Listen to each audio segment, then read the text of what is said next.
Hello again, everyone. I am really, there's been some really very potent things happening, just swirling around in my mind these last few days, and I'm wanting to post some videos with some messages of hope for heart-centered people who are going through various levels of grief and shock around Trump being elected president of the United States. I feel like there's this image of these dark, really dark storm clouds above us because we know that there is going to be a storm coming ahead. And I am bringing messages of hope as a heart-centered person. And briefly, my story is I'm a 57-year-old woman now, and I was brought up in a Tibetan Buddhist cult in the United States. And I, in when I reached adulthood, I stood up to the cult. I stood up to the cult leader, and I and the people that gathered around me, we exposed this leader of this global, very influential, very powerful Buddhist cult. We exposed that he was a sexual predator. It went through major media. Court cases began as a result of our investigation. In 1 year, we effectively exposed great darkness. It is from that perspective of having done that work that I am speaking about the situation with Trump winning the presidency in the United States. And so today I would just like to talk from a sort of like an overall perspective about the situation.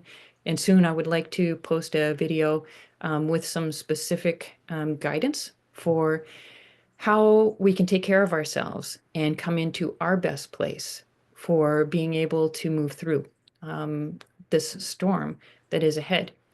So yes, Trump is all about change, and there is going to be change.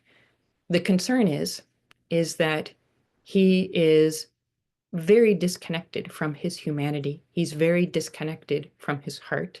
He's very disconnected from love, compassion, peace, things that are, really essential to being human. He is very disconnected from that.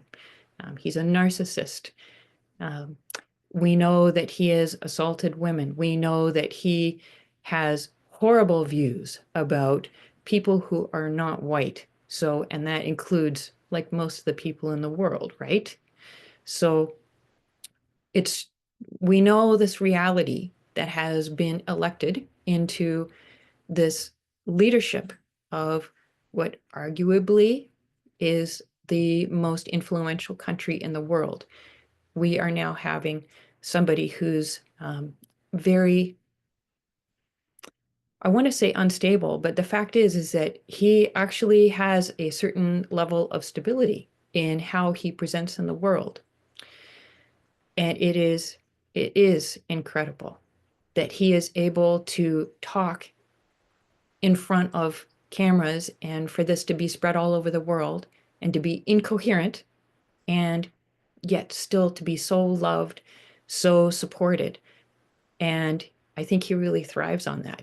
He doesn't have a care in the world because he can say whatever he wants and he is still going to be loved by these people who support him. So I am very much connected with, the group of people who are working towards unity consciousness and, getting beyond the us and them. And so when I talk about the people who are supporting Trump, I'm talking about people who have tapped into this emotional place that Trump has put forward, this emotional place of, hey, we can break down the systems, we can create more freedom, we can do whatever we want. We are going to make this so much better of a world because we are going to do all this destruction. And that is very appealing for, I'm imagining, especially people who have been deeply suffering, people who are desperate for a change, desperate for hope, desperate for feeling better. That is typically the kinds of people who are vulnerable to cult leaders, is people who are in a lot of pain and a lot of suffering. And somebody is offering them this vision that is going to help them come into so much a better place. So when I talk about, the heart-centered people and the Trump supporters, I'm talking about two different groups of people. And of course, there's going to be people that fall, in a spectrum there.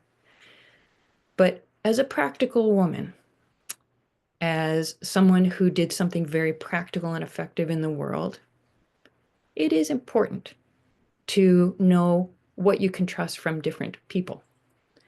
And so I know that what I can trust from people who are Trump supporters is that they are a bit disconnected from their heart. They've got hormones flooding through their system that have been ignited by this connection with Trump. And so they are not bad people. They are definitely not bad people. And they're people who are a bit maybe out of their mind right now. And when you're, for instance, working with an alcoholic, you need to understand that they are a bit out of control, a bit out of their own mind, and you need to have good boundaries with an alcoholic, really good boundaries. And so I am suggesting that yes, we do need to understand that we need to have certain boundaries with some people in our life. And so I think it's very important for us to discern who are the heart-centered people in our life that we can be more vulnerable with, that we can share more of who we are and what we think in a vulnerable way, and also understand that there are going to be some people in our life who are not quite in their right mind. And it also may be very important for us to create a bit of buffer zone between these areas so that we can collect ourselves.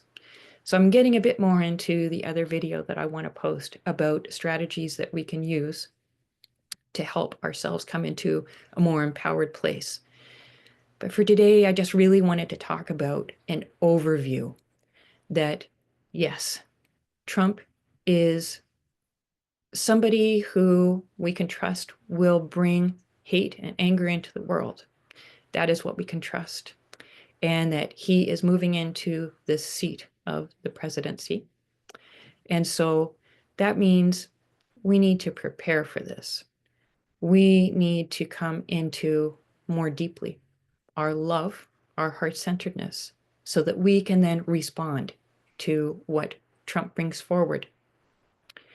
So again, in the spiritual communities that I'm connected with, I know there's a variety of responses. Some are, I'm just going to keep my vibration really high and, we'll just see how things unfold. I trust that things are going to, move into a better place. This is taking us to the new golden age that we are wanting to move into. And I'll just share that my perspective is that, yes, it's very important for us to do everything that we can on a daily basis as a discipline to keep our vibration high, which means keeping our mood into as much into places of well-being and joy and knowing that there's a good future. So yes, it is important to keep a high vibration. And I think that we are kidding ourselves if we think that things are just going to naturally evolve in a way towards this beautiful new earth that all of us are looking forward to coming in. Trump being elected is a signal that we are going to have to look within and to change and to step more fully into what we have to offer this world. There's going to be less room for us to hide in our closet and to hide from the world and to keep private. We are going to be demanded this situation of Trump moving into the presidency. It is going to demand that we face our truth, that we, each of us heart-centered people, we are going to have to face darkness within us that is perhaps reflected in what's going outside. And we are going to have to love it into non-existence. We are going to have to, we're going to have to discipline it. I mean, there's going to be a variety of things that we're going to have to do within ourselves in order to become the people who are able to navigate this ship that is sailing with Trump in the president's seat. So it's really calling us into each of our unique place of leadership, because no, we cannot just allow Trump to dictate where things are going. We are going to have to step into even deeper leadership than what he is in. We are going to have to become even more powerful than what he is, so that we are able to resist, to shift, to move things into alignment with creating this new golden age, this new earth, this place where people respect one another and everyone is honest with one another, where there is love. For us to get to that place, we're going to have to bring on some major leadership in this coming 4 years. It's going to be required of us. So yes, great. Trump is making major change. And the fact is that we are going to have to meet his energy, meet his anger, his aggression, his hate. We're going to have to meet it in ways that are going to make it non-existent, so that we are the ones who are directing the ship forward towards a beautiful new world that is based in love and kindness and the very, very best of humanity. So it's going to require us to become the leaders. So that's a bit of an overall perspective. I also want to post something soon about some practical strategies for us heart-centered light workers, the people bringing the light to the earth through this next chapter. And so I know that some people won't agree with some of the things that I've said here, and that is totally cool. I really feel that the way that we are going to create an expansive understanding of where we are and where we're going is through dialogue. So I would really appreciate it if you would share your thoughts in the comments on this video, and let's get the dialogue going. So thank you for investing your time in listening to what I had to say today. And I'm sending the light from my heart center to your heart center. And I know that together we are going to create something beautiful in response to all of the darkness that Trump is bringing into this world. We are going to create something that is even far more powerful and beautiful. Okay, have a great day.